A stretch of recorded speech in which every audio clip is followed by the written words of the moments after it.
नाशिक महानगरपालिका अंगणवाडी सेविका यांनी सन 2011 पासून ते सन 2016 पर्यंतची भविष्य निर्वाह निधी पीएफ रक्कम न मिळाल्यामुळे उद्धव बाळासाहेब ठाकरे पक्षाचे जिल्हा प्रमुख सुधाकर बडगुजर यांच्या मार्गदर्शनाखाली ठिय्या आंदोलन केले। हे आंदोलन सातपूर येथील भविष्य निर्वाह निधी कार्यालयात करण्यात आले।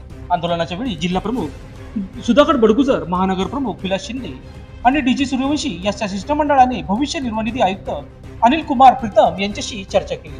आंदोलनादरम्यान अंगणवाडी सेविकांनी 2011 ते 2016 पर्यंतची भविष्य निर्वाह निधी थकबाकी मिळवण्यासाठी मागणी केली होती। यावर आयुक्त अनिल कुमार प्रीतम यांनी आठवड्याभरात पीएफ रक्कम सेविकांच्या खात्यात जमा होईल असे आश्वासन दिले। या बैठकीनंतर सेवकांनी आंदोलन स्थगित केले असून 8 दिवसाच्या आत रक्कम जमा झाली नाही तर पुन्हा आंदोलनाचा इशारा देण्यात आला आहे। शिवसेना उद्धव ठाकरे गटाच्या मार्गदर्शनामुळे आणि शिष्टमंडळाच्या पुढाकारामुळे या सेविकांच्या समस्येवर मार्ग निघण्याची आशा निर्माण झाली आहे। कमिशनर साहेब स्वतः हजर आहेत। अनिल कुमार सर यांच्याशी जवळ अर्धा तास डिस्कशन झालेलं या विषयावर आणि महापालिकेचे मेयर साहेब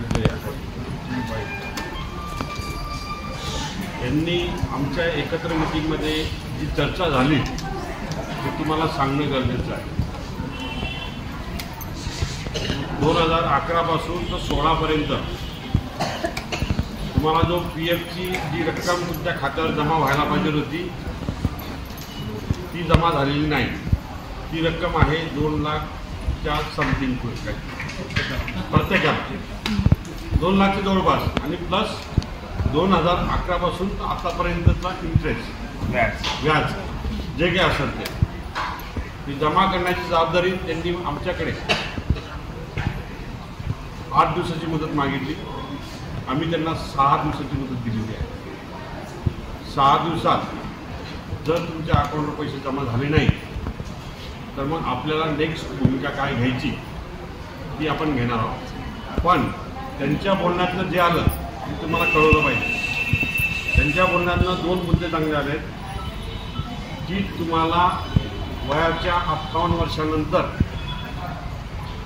सेवानिवृत्तीनंतर तुम्हाला पेन्शन योजना लागू होईल 4 ते 5 वर्ष।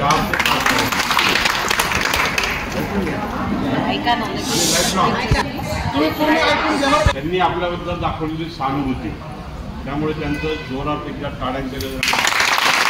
आजही महिला गेली तिला 7 लाख रुपयापर्यंत इन्शुरन्स कुटुंबात विमा हा पीएफ ऑफिस देईल। 25 वर्ष वय होईपर्यंत पीएफ ऑफिस त्यांना पेन्शन देणार जर एखादा अपघाती मृत्यू झाला। एक महत्वाचं हे चर्चेमध्ये ठरलं आहे।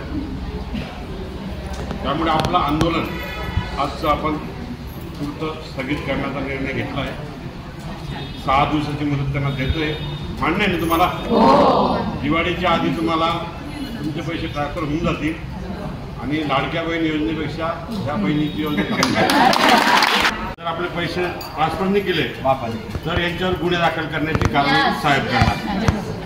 म्हणजे पत्र देतात तिथं तसं आपल्याला लेखी देतात। जर यांनी 6 दिवसात तुमचे पैसे ट्रान्सफर नाही केले तर यांच्यावरती गुन्हे दाखल करण्याची तरतूद त्यांना दाखवली आणि ते म्हटले की 6 दिवसाच्या आत आम्ही करू असं सांगितलेलं आहे। पण ठीक आहे 8 दिवस समजून अपन 6 से 8 दिवस। बड़गुजर जी से मुलाकात हुई है। इन्होंने असल वर्कर्स के बारे में सब बताइए बात। इनके बारे में ऑलरेडी पीएफ ऑफिस ने जब नगर निगम ने पैसे नहीं जमा कराए तो इंक्वायरी करके वो हमने पैसा इनके बैंक खाते से रिकवरी भी की है। पैसे हमारे पास आ गए हैं सारे, अब वो सबके खाते में क्रेडिट करना है। इन्होंने प्रॉमिस किया है। नील जी भी आए हुए नगर निगम से, मंडे को ये रिटर्न्स दे रहे हैं। जैसे ही वो रिटर्न्स आएगा 1-1 साल की 1-1 दिन में वो सबको आपको क्रेडिट होगी।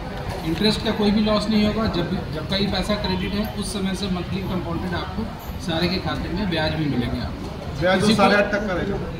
हर इसका अलग अलग है। अभी 8.15 है, कभी 8.25 है, 8.5 भी पहले रही है। तो जो साल का जो ब्याज डिक्लेयर किया गवर्नमेंट ने वही ब्याज आपके सबके खाते में क्रेडिट होगा।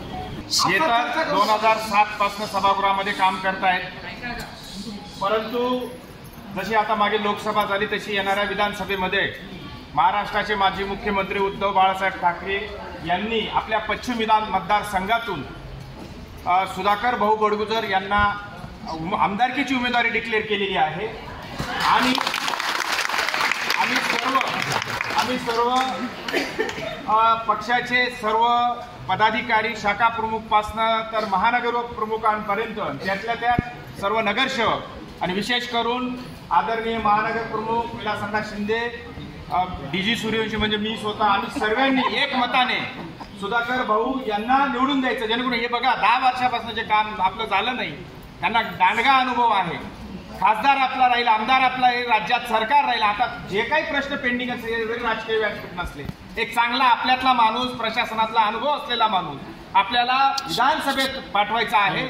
म्हणून हे योगायोगाने आज जमलो, परंतु आज मला असं वाटलं का ना तुमचं आमचं आता आम्ही पण 12 पासून सभागृहामध्ये आहोत, तुम्ही स्वतः खूप काम करतात, कुठलाही शासनाचा कुठल्याही आदेशाला तरी तुम्ही का घरोघरी जातात, अनेक चेहरे आमच्या ओळखीचे आहेत. म्हणून आपल्या हक्काचा माणूस, आपला माणूस, साधा माणूस, शिवसैनिक म्हणून सुधाकर भाऊ यांना आपण सर्वांनी पाठिंबा द्यायचे. धन्यवाद. जय जय.